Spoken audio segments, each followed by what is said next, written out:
after the closure of the border, there was more than 10,000 of people exactly on the border waiting to see if it will open or not. But almost 6 months ago, we started the process of distributing the families throughout Greece. So not all the people that were at the border are currently in Thessaloniki, which is the closest to the border, but they are in different cities all around Greece. We did an open call for property owners in Thessaloniki to rent out their apartments for refugee families.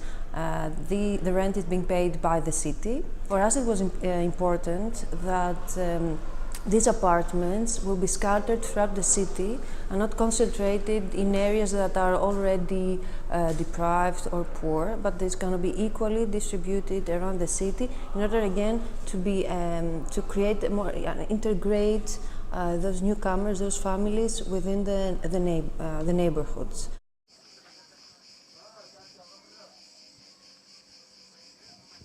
Sarajevo, Bosnia, Srebrenica, Zatari, Syria, Aleppo can be happen to anyone, anywhere today in the world.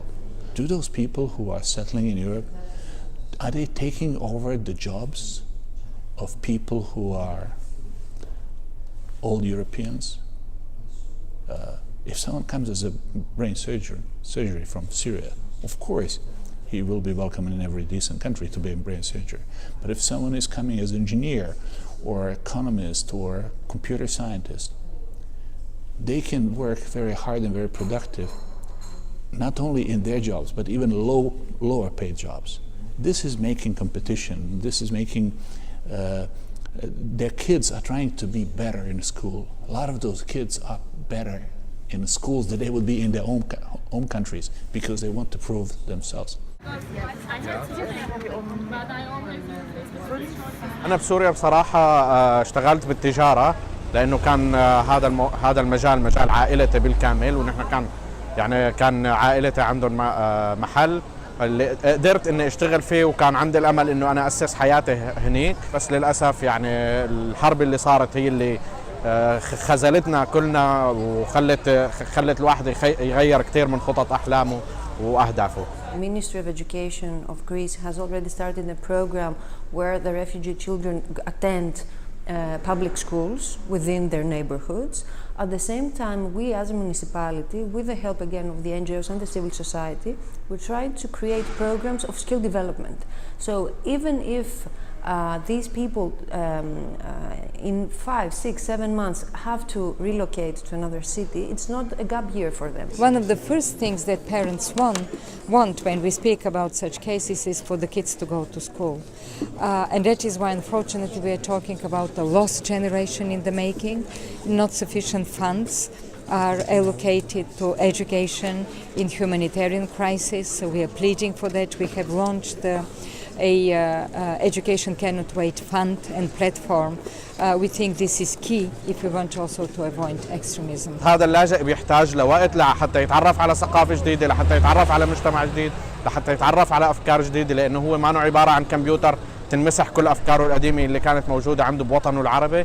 Those people showed historically that they were, if they were accepted in society, from the United States to Europe to name the part of the world, they were becoming really good citizens, saving their identities, but at the same time accepting to be part of the new society. The history is full of examples of very successful and good, honest, hard-working people who settled in time of misery. That the best way to protect yourself and protect your own dignity is to protect others who have a problem that looks so far away from you. There is no need to make Egyptian that goes to Germany to become German. You're supposed to remain Egyptian with your own identity, but accept also the rules and the norms of the society that is welcoming you, which is, for example, Germany or whatever country. So in a while you can start having both identities. Otherwise, you will be keeping your own one as the ultimate shelter against humiliation and hitting your dignity.